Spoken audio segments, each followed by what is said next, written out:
Welcome, ladies and gentlemen, to e-rev.tv, the electronic revolution. Casting some StarCraft tonight. As always, my name is Laser, and casting with me, my favorite co-caster, and probably only co-caster, is Trey.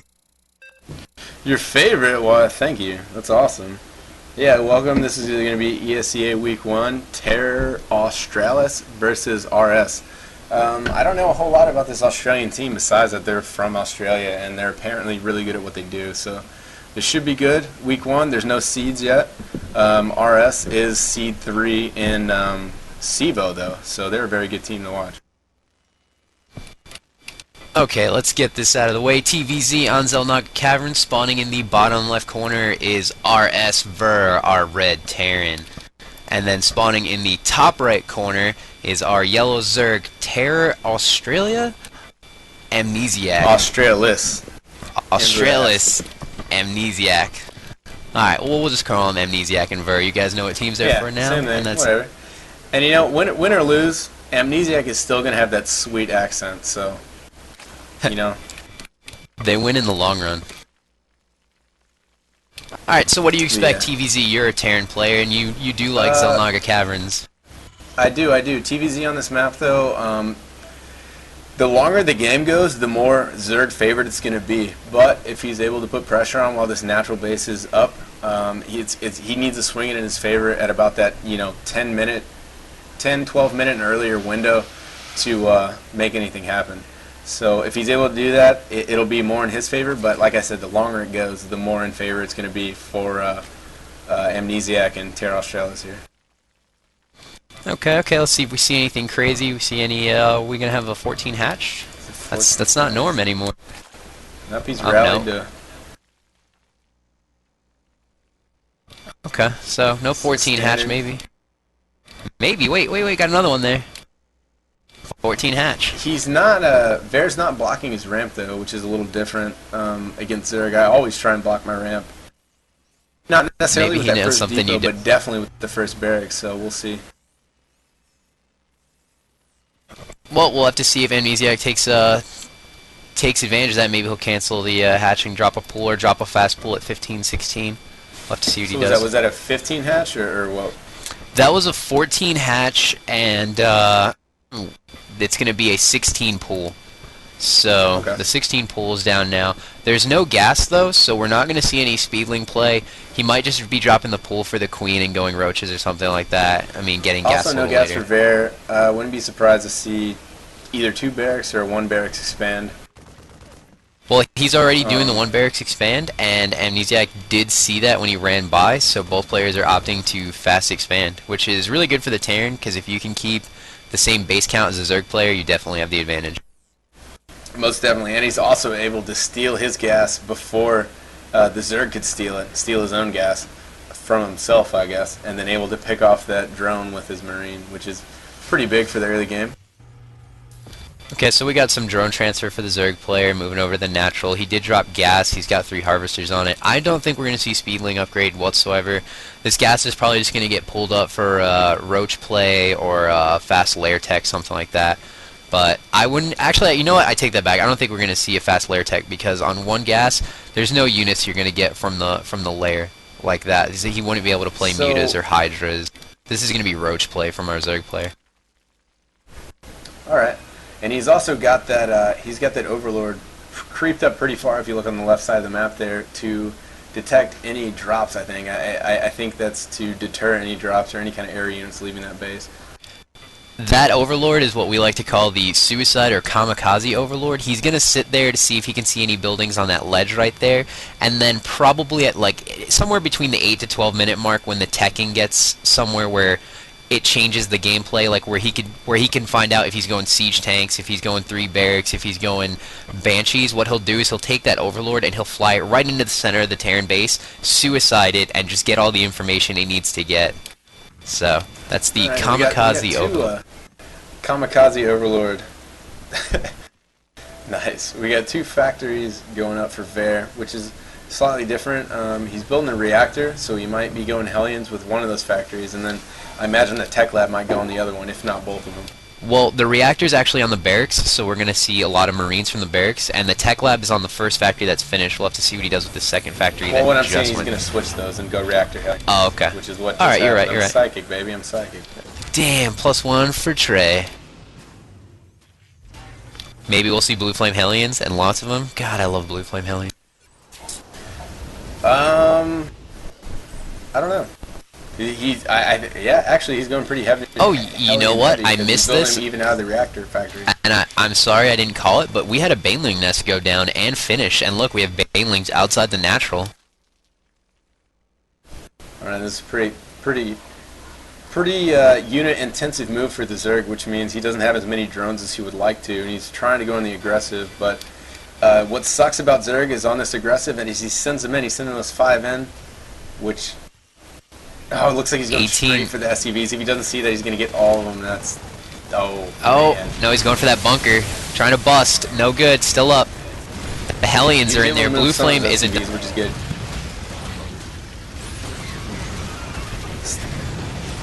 Still looks like if he doesn't repair that bunker, he's going to lose it soon. It's at 20.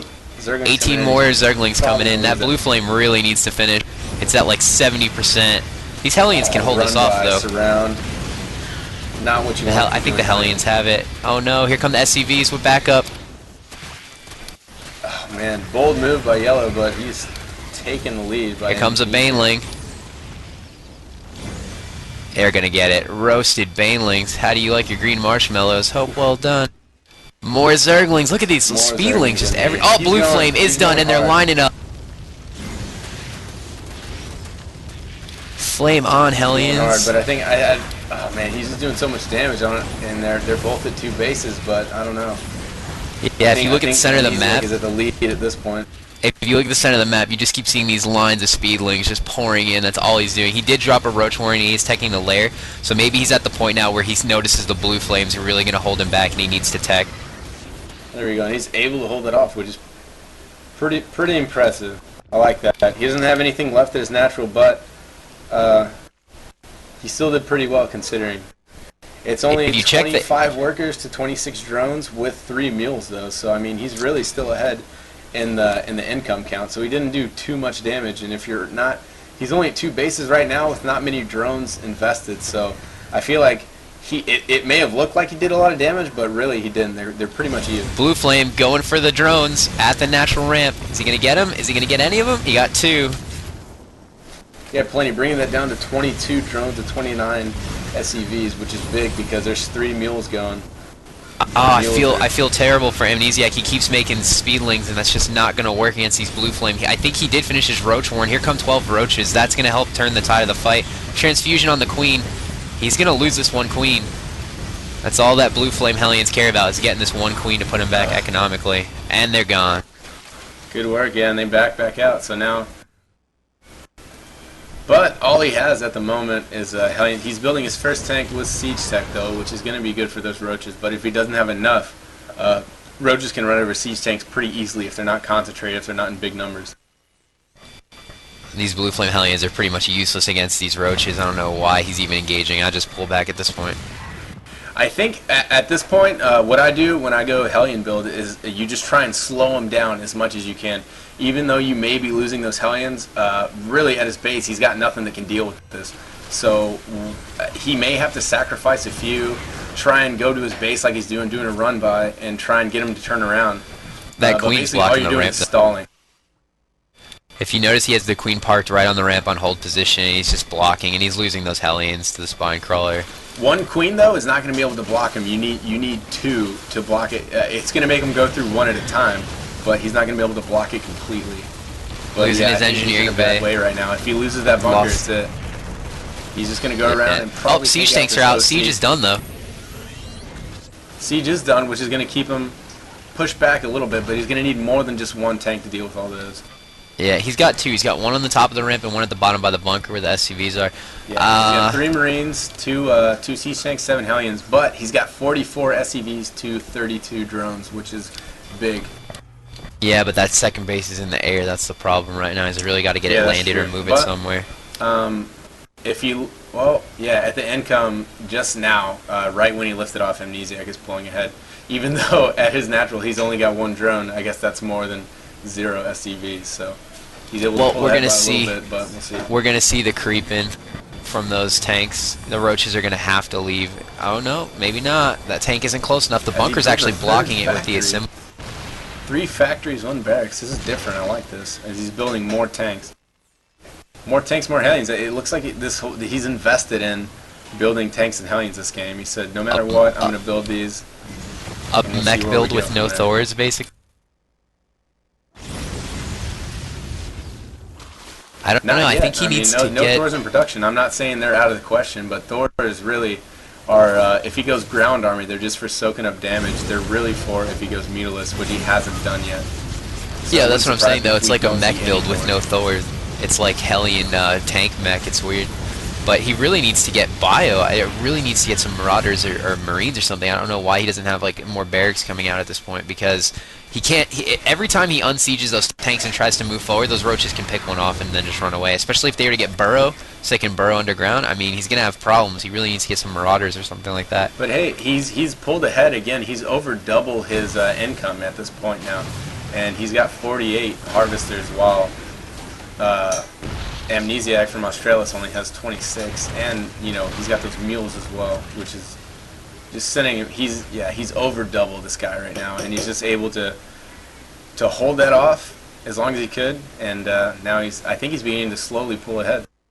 Well, burrow is done, roach speed is done, and right now we're gonna have roaches can now move while burrowed, so we're really gonna have to see either a Raven or some bio. This because on one of his commands, he saved over 50 energy, and he's saving 50 on the other one. So I think he sees this, and he's going to use that ahead of time to... bottom of the natural, here they come. He creeps further, he's creeping. He might be trying to creep past and get into those minerals. He's going to kill those tanks, that's what he's aiming for, but he's got a lot here. I mean, maybe. I want to see if he gets... everything forward. He's going to go right up into that main. He's going to go right for that main. Oh, siege tanks. I don't know if that was a good play from the Zerg right there. He lost a lot of roaches. Smoked him. But he's going for that mineral line in the main. There we go. Look, he's going to have to get something in there quick. Right now, if you bring up the units lost tab, Amnesiac has lost 136 to Vare's 79, but he still lost more money. Vare has. Still, these... Me personally, Go ahead. Man. I would have moved more roaches back and not tried to engage those tanks because I know that would be a losing battle. I would try to move them all back into that mineral line, that main mineral line, and take out as many SCVs as I can, because 3 roaches can one-hit an SCV. So with all those roaches, it wouldn't be long before he took a lot of them down. I feel like both of them are almost playing like a stubborn style of gameplay. Like you had this Terran open with Hellions, and you had the Zerg open with Speedlings, and no matter what, he kept making Speedlings. He's like, I'm making Speedlings no matter what. And they had Blue Flame, and he kept making Speedlings. But then his Roach Warren came out, and he started making Roaches. And at the same time, we had Siege tanks coming out. And it just so happens that the Terran keeps making the better unit for the fights, but they're not changing it up. Like, you don't see this Zerg player deciding, like, okay, well, he's got tanks, why don't I go mutas and get, like, a lot of gas? Like, he doesn't even have the gas geysers in his natural. You know, it's so awkward. It's like a stubborn playstyle. And they're both on 2 bases, and I feel like this happens a lot in League play, because the first map, they probably practiced this map a million times planning for this game, and they're like, alright, this is the best build for this map, and then they get into it, and they kind of throw them a curveball, something weird, like Vare went 2 factories first, which is a little different, and they're just not able to, they're just too stubborn, like we were saying. They're like, alright, this is the map for Xel'Naga that I'm going to use this week, and they're not able to flex on it, and I feel like that's kind of costing them both. Well, classy play right here from this Terran. He's going to double expand. Look at this. He's going to drop a base on the gold, and he's building another one for the blue off to the side from the natural. Right. Triple expand. He's got another one all the way on the right. Triple expand. Gee. I don't even know if it was seen by Amnesiac, that third on the right. None of them have been seen. I just switched to Amnesiac's camera. Zero have been spotted. He doesn't see the gold either. That's pretty huge. Jeez, this is Actually, crazy. he doesn't see any of them. Now, Yeah. Nothing. I wouldn't that's be pretty surprised to see. I wouldn't be surprised to see the gold and the blue on the right become planetaries, and then the blue off to the side become a third orbital at this point. Yeah, definitely, because obviously they have to carve through those first two before they can get to your third base there on the right. Here But comes that Kamikaze Overlord on the right. You see it? With the speed, it's got the speed upgrade. I saw him. But also, Ver saw And in the main. gold expansion there, which is Ooh, a drop in the main. Oh, Zerg drop in the main. Roaches. Oh, picking him up. Dropping him on that tank, it looks like. Good move. Nothing else. A Thor moving in. And he picks him up. He's able to pick him up. Excellent. Excellent. Oh, we got Siege Tank move out in the middle. Going for the gold expansion of the Zerg. Push. Mostly Siege Tank. Almost all Siege Tanks, surprisingly. Yeah. One Hellion, these Banelings and these Roaches are going to be useless. Gold. He's got. Oh, he got a scan off. Did he get the Roaches? He got the Roaches. Even if he were to lose most of those units, which he's not, that would be that'd be a big win for him, because he's keeping him down to 2 bases when he's at 4, which is excellent against Zerg. Bear's in a good position right now. Started out a little shaky, but he's picking up. Siege Here's a needs big to siege right up. now. Losing roaches. Just siege up, half siege, half not. That's That's good tank play, I guess. I mean, I'm not a good game. Dropping on him, good game. Oh man. Different play by Ver, which is I really like to see that. Which is awesome about StarCraft 2 is that it's such a new game that almost every match we're gonna see new things, and that's an excellent build. He used half of those tanks as like bio kinda, keeping them unsieged, keeping them in the front, taking hits, because they still, if you don't know this, all the newer players watching, tanks unsieged one-on-one do more damage than they do siege. So not a bad build. I just blown away by triple expand. Like, that was such a ballsy play, you know? Mm-hmm. I mean, throw down 3 command centers at once. Like, if the game had gone on any longer, like, had he taken the gold and decided to back up and the Zerg tried to play anything, I don't even think it would have mattered at that point. 5 bases to 2. Yeah. I mean... I think that was his plan. He was like, alright, I'm about to do this massive push. Might as well, I got the money, might as well expand to every freaking base on the map and then push out. And because even as a Zerg player, you may scout 1, 2, of those bases, but really you're not gonna scout every single one of them. So it's not a bad investment to do if you have the minerals saved up, So good move. Good game, and that was a good game.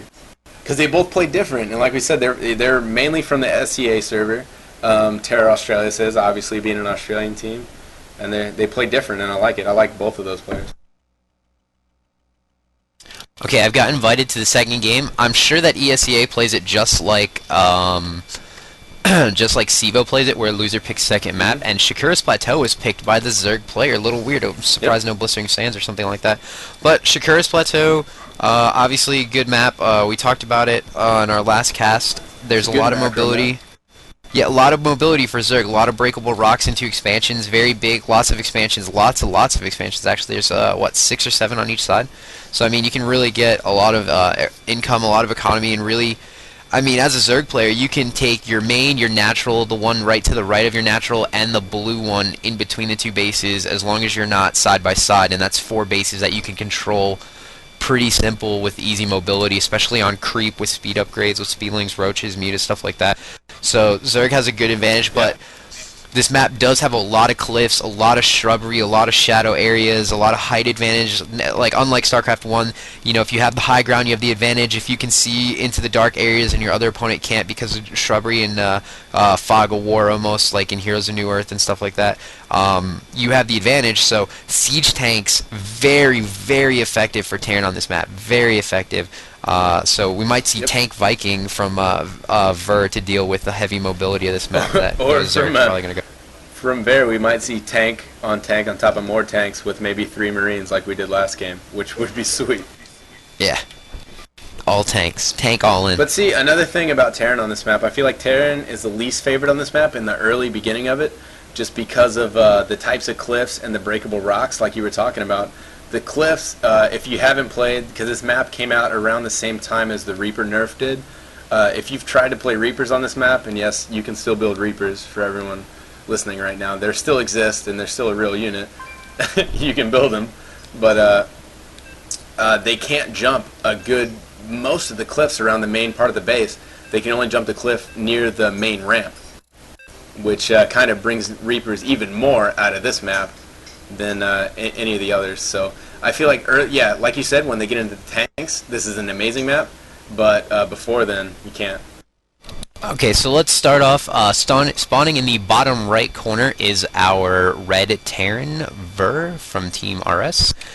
And spawning in the bottom left corner is our yellow Zerg Amnesiac from Terror Australis. Was that it? Australis? Australis, yeah. Australis. Okay, so I got it right that time. Just an update for everyone. This is just like CEVO. There are 4 best of 3s being played. I am talking to the manager of RS right now, and he's giving me an update. So I'm going to fill you guys in.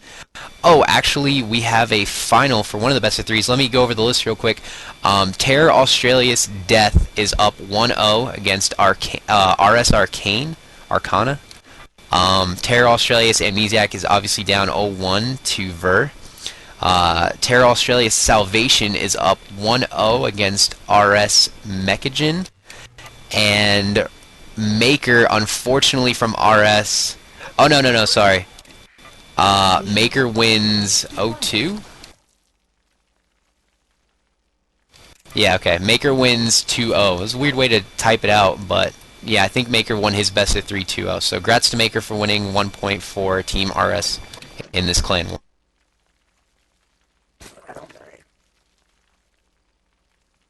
So far, if you take Maker's game out for one game there, it looks like this game could go to a sudden death almost if each player who won the first one wins the second.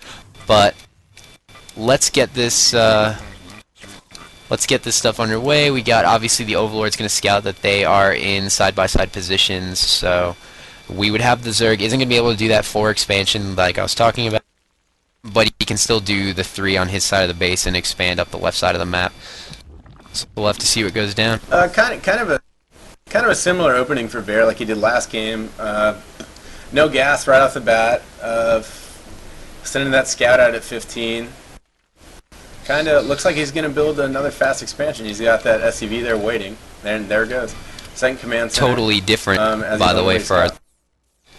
Yeah, he does decide to expand. He's actually going to expand quicker than the Zerg player because the Zerg decided to go Extractor first, and he went for gas before his spawning pool. You might see some early aggression, which might suck for him.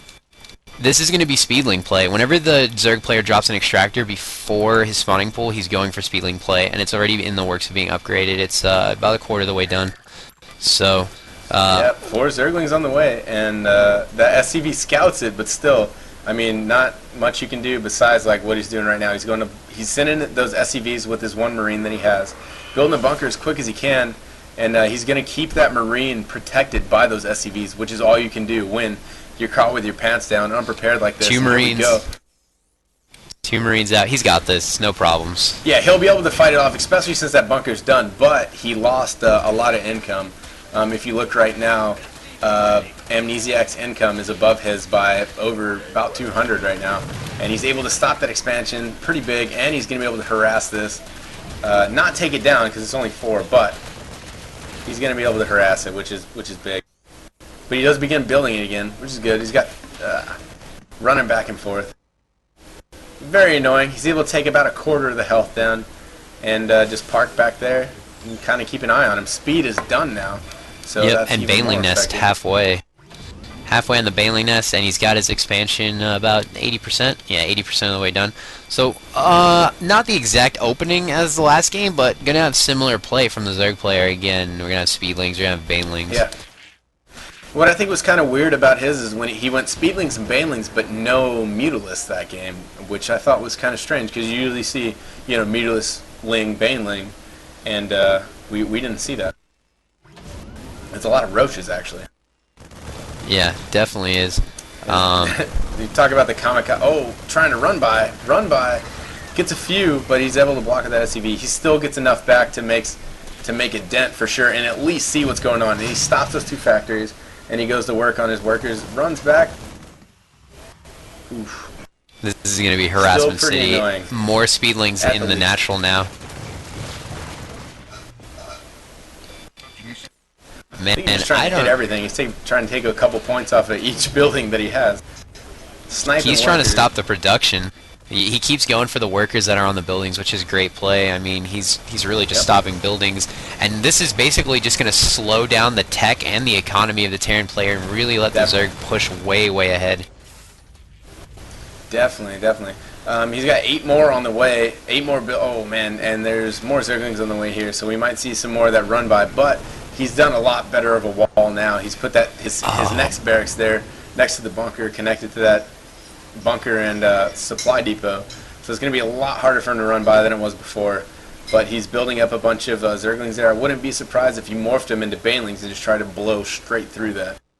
You know what? Actually, this was actually an all-in play from the Zerg player, because this whole time he never made more drones. He was sitting at 13 drones the whole time. He was actually down 1,000 income to 400. He just now started making more drones. He's got 2 queens up, so I mean he can come back economically if he just turns all his larvae into drones and basically sits outside the base with some Banes and Zergs. But he's gonna have to do it quick. Bear has not been able to scout his base from the initial 15 scout that he sent out, so he doesn't know this. He might be able to deduce this from the type of play and the type of things that are going on, but he's unsure at best. So he doesn't know this to be a fact, so that might not be such a big thing. Like, when you're harassed this hard, a lot of it's mental, and a lot of it is getting into his head that he thinks he's always under attack and not able to move out from his base. By the way, again, Blue Flame Hellions in production, Tech Lab Reactor Barracks Factory, from the Terran again. So same play. Yeah. Again, I like it. I mean, we really don't see the Blue Flame Hellion even in TVZs. It's mostly like a Marine tank or mostly Marine tank, really, from what I remember. The ones that we've been casting is usually just Marines and tanks. Hellions deal with Zerglings amazing. Zergling is one of the only another engagement. He loses a ton of Zerglings. No Hellions lost as he chases them back, pushes them back further, gets a little bit more room to breathe. 3 seconds on Blue Flame. He may chase him all the way back and go to work on his drone. He's going to see the power of the Blue Flame when he gets up there. 2 Spine Crawlers drop, but they're not even close to being done. Actually, one of those is a Spire. I'm sorry. So 1 Spine Crawler and a Spire. The Spire is about 60% of the way done. Those Zerglings aren't going to do anything. The best he can do at this point is try and block his ramp to the main with the Queens and try and get some kind of heavier unit out, which he doesn't have a Roach Warren yet. So that Queen's going to come down. Really no he doesn't have enough for transfusion. That first Queen, second Queen down. He's by. He's going to get those drones. Look at this drone barbecue. Oh, no. Oh my goodness. Good game. Done. Good game. 2-1. So that's a 2-0. No, 2-0 for Vert. 2-0, my bad. 2-1. Sorry, 2-0 for RS. Let's see, maybe, hopefully, Valen can get us into another game, or we'll have to see what happens. Maybe there'll be a 1-1 tie. We can get into a tiebreaker of a best-of-3 or something like that. And I think my phone just went off, so give me a second. That's very... Is that your agent again? That's my casting agent. He wants me to get paid. I'll be right back. I gotta grab my phone. So you keep everyone entertained. Do me a favor, talk to Valence, see if we can get in there. And Ver, if you're listening to the stream now, congratulations on your victory. Maker, if you're listening to the stream, also congratulations on your victory. Okay, 2 games tied at 1-1. So we may be able to get in those other 2. So don't leave just yet. I'm just gonna grab my phone. Yeah. F your phone. Let's try and get into these games. I definitely have to get my phone. You can't ignore the ladies, man, or the AT&T bill collectors, whichever it is. They say drones before hoes, bro.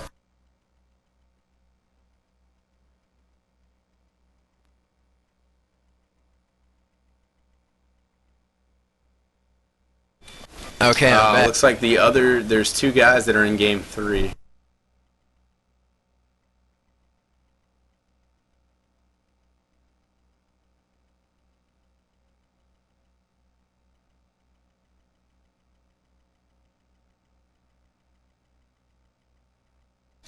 Okay, I don't know if I said it, but I am back. Definitely had to go check my phone.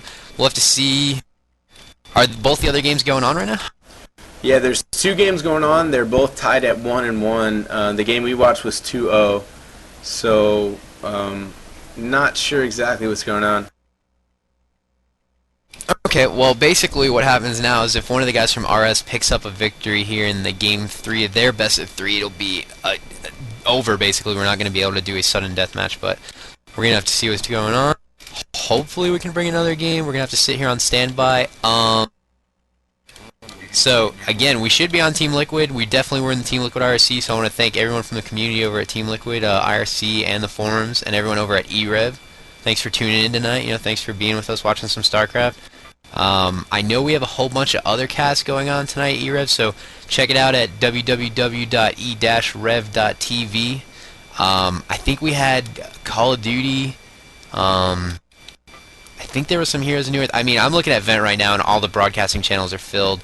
I mean, we had so many casts scheduled for tonight, guys, that we actually had to cancel a Counter-Strike Source cast because we didn't have enough guys for video. I mean, we were packed today. And also, Laser, if you're down for it, they're going to send us the replays if you want to cast the games that are missing right after this one.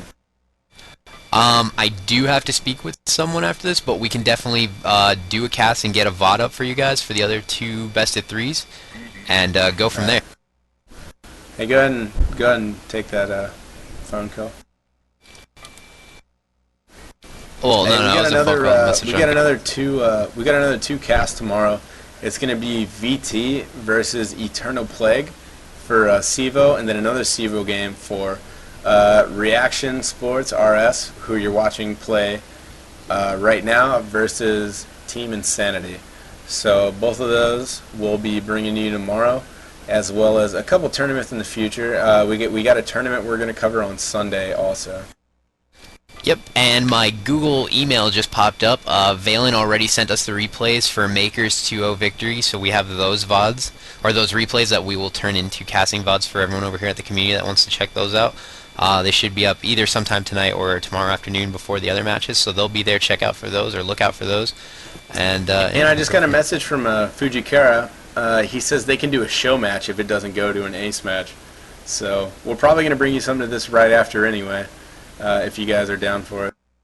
You know what we'll do? If it's going to be a show match, we're going to shut the stream off just for a second so we can cut the VOD off, and then we'll bring the stream back up so we can start a secondary VOD for the show match so that they're not intertwined, basically. Sounds good. Sounds perfect. Gotta keep it professional, man, That's what we do over here at e-rev. Classy. Professional gamers deserve professional casters. That's what we bring to the table.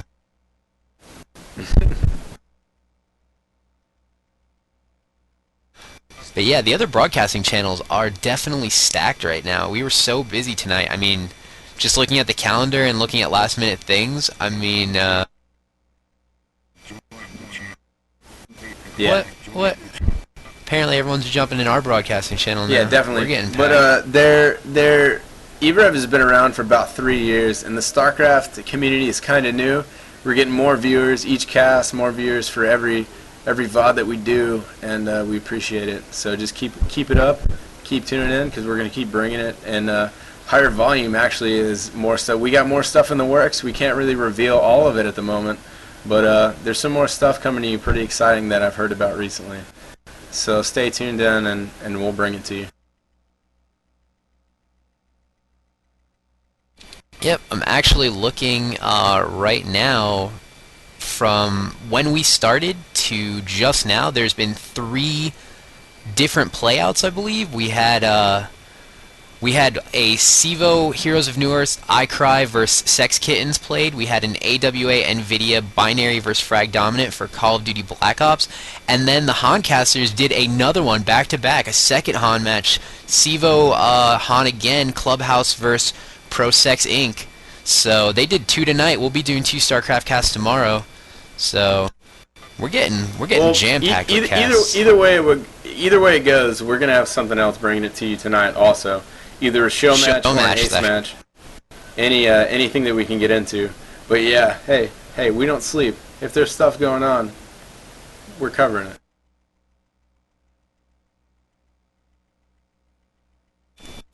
So I'm talking to Bobcat here. For all of you guys who don't know who Bobcat is, Bobcat's doing video for us tonight. Usually Pele does it for us, but he's been working with the guys over doing the Heroes of New Earth cast. And Bobcat's tabbed out real quick. You know, he's got to get his news fixed, make sure everything's going good in the world. And headline on CNN: thousands without power in Australia. Guess you guys should play StarCraft. They take care of the power for players. Because this Australian team definitely has the ability to get on the computer. Everyone else must have been playing something else. Yeah, and I'm not sure how many Australian viewers we have, but if there are any, Team Australis has an Australian community. They're really cool about helping even the newest of new players, as long as you got a good attitude and you're dedicated to learning the game.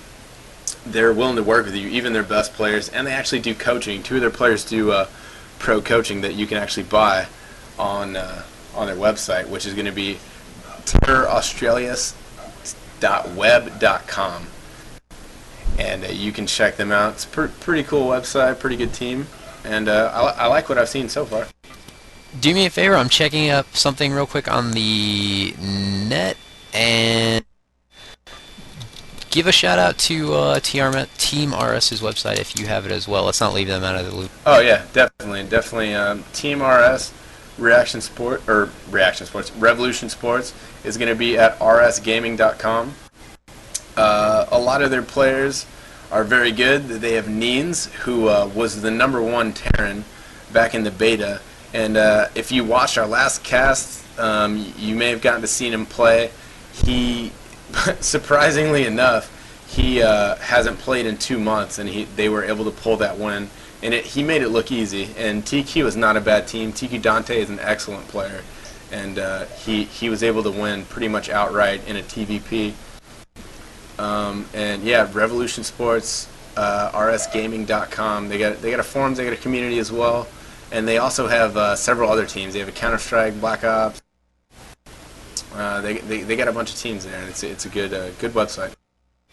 Okay, what I want to do now is I want to just say for everyone who's starting to follow us for StarCraft and things like that, places you can check us out, definitely you can come over to www.e-rev.tv,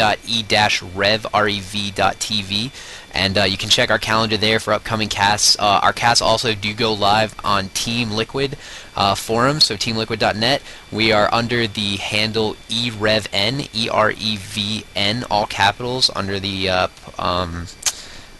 stream's names. Also, you can go to our main site and you can subscribe to our Facebook, our Twitter we have, so people will be giving out notifications that way if that's what you want to do. And then also, e-rev is going to be going to the GXL, not to be confused with the GSL. Unfortunately, we're not as cool as Tasteless and Artosis, but we're going to be going to the GXL, which is actually going to be a LAN in Philadelphia in May. So if you guys are in the Philadelphia, New York, New Jersey area around there, and you guys want to go to Bangin' LAN with e-rev, check it out at thegxl.com, thegxl.com. You can get all the information there, find out what it costs, what's going to be going on, what activities they're going to have, where it is, directions, all that kind of good stuff, and see what kind of tournaments they have. I think they already said they're going to be having a StarCraft tournament, Counter-Strike tournament, I believe. I'm going to have to look up the specific details, but you guys can check it out at thegxl.com, and hopefully you can attend, meet us there. We're going to be casting live, and, you know, give you guys some high fives, some ghetto Christian side hug. And every day we're getting more and more casts, more people sending us games to cast, and like I said, it's just picking up speed. But right now, I just got a message from the RS manager that says we just might be going into Game 5. I mean, the other games are in progress right now, so we're just kind of waiting on stuff to happen. But yeah. Yeah, I actually have a bunch of channels open right now. I have the RS Clan channel open. I actually have the Terra Australia's channel open, and I'm actually in the VT Gaming channel since we're going to be casting their stuff tomorrow. But if you guys want to join us in the channels, you can join Team RS, which is straight up, that's what it is, Team RS, that's their channel name. And if you guys are Australian or just big fans of their accents, you can check their channel out at OP space open bracket TA closed bracket. That's their team channel in StarCraft. So you can check out both of those if you guys want to join us in the channels. That's where we're sitting. You guys can, I guess, call out for some shout-outs. Or if you guys want to do some shout-outs or just say anything, you need some stuff getting said on the air, you guys can add me on the North American StarCraft 2 at Laser, Lazer, and my friend code is 509.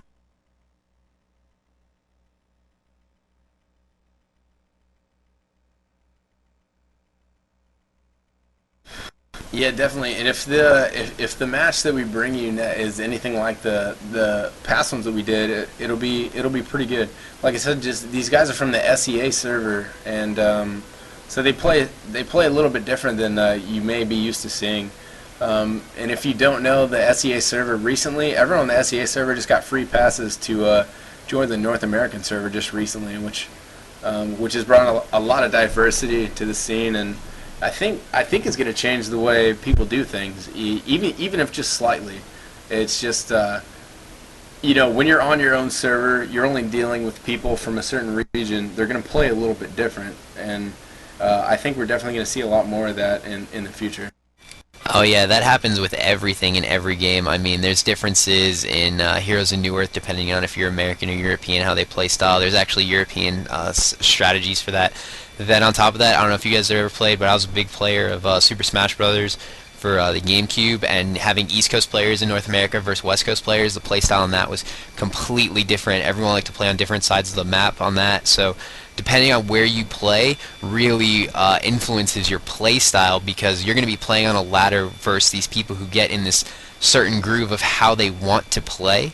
And when you bring it somewhere else, it could literally just blow your mind, like the subtle differences that make such big changes. I mean, especially after, with everyone here watching the GSL, like, I mean, you see this Korean playstyle, and then it starts to influence the North American ladders, the European ladders and stuff like that, because they see how effective it is. I mean, I feel like it's every really time crazy. someone wins the GSL or another big tournament that everyone watches, the next thing you run into the ladder for the next couple weeks or a month. It's just they're all going to be that one race, copying that one build just over and over and over. And we saw it for a while. Might see a lot of that. With that 14 hatch. I mean, the 14 hatch was huge, and then once the Terrans decided, hey, check this out, double barracks SCV rush takes out 14 hatch, no problem. I mean, the 14 hatch is almost a thing of the past right now. I mean, you barely see it. It's only on certain maps, whereas Zerg used to do it just about on every map. Now it's really not as popular. I mean, it's still done, obviously, on the maps they can get away with it, but I mean, they were doing it on every map, every single map. That was it. They're like, well, 14 hatch, 14 hatch, 14 hatch, and now it's like, and I don't really I think want that's to the way it change. should be. I don't think you should be able to expand right off the bat with no consequences. You know what I mean? I think if you should do it, you should either be scouting the other guy's build and see that they're going to do that, or it should just be kind of a gamble. Like, I don't think you should get a free, fast expansion no matter what every game all the time. So, yeah, I kind of like it right now. I think the game is pretty balanced. A lot of people whine about certain units or certain matchups, but I think for the most part right now it's pretty balanced. I think for 3 different races with completely different units that do completely different things, I think this game is very balanced for what it is. I mean, if you... I mean, there's still, obviously, you can still do some cheesy stuff, but every race can do cheesy stuff. Yeah. It's not like in Warcraft 3, like, the cheesiest things you could do. My favorite cheesy thing in Warcraft 3 was play 2v2, double undead, and just take your initial ghoul and, like, run it over to a night elf base and win the game. Like, that was it. You're like, well, 2 ghouls versus wisps, game over, what's up, game over. You can't really do that in this one. I mean... 2 RTS games made by the same company, and you could definitely be... There wasn't really cheese in Warcraft 3 besides that ghoul, you know what I mean? You couldn't cheese with wisps, you couldn't cheese with, like, Night Elf workers. Well, I guess you could tower rush with Night Elf workers. You could proxy buildings and stuff, but outside of that, nothing too insane.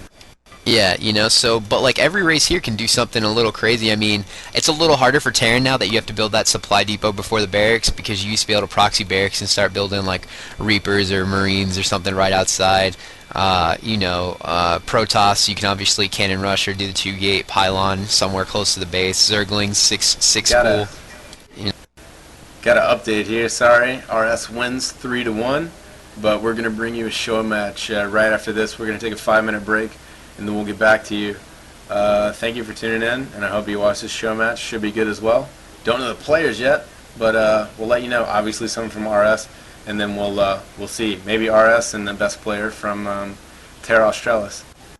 So thank you again. Thank you, Laser. Thank you, Bobcat, for doing the video, and thanks everyone for watching. You're welcome, Trey. Again, thanks to the community, thanks to Team Liquid, thanks to e-rev, and join us again. Join us in a couple minutes. We'll have a show match for you guys live here at e-rev.tv, the Electronic Revolution. We are out.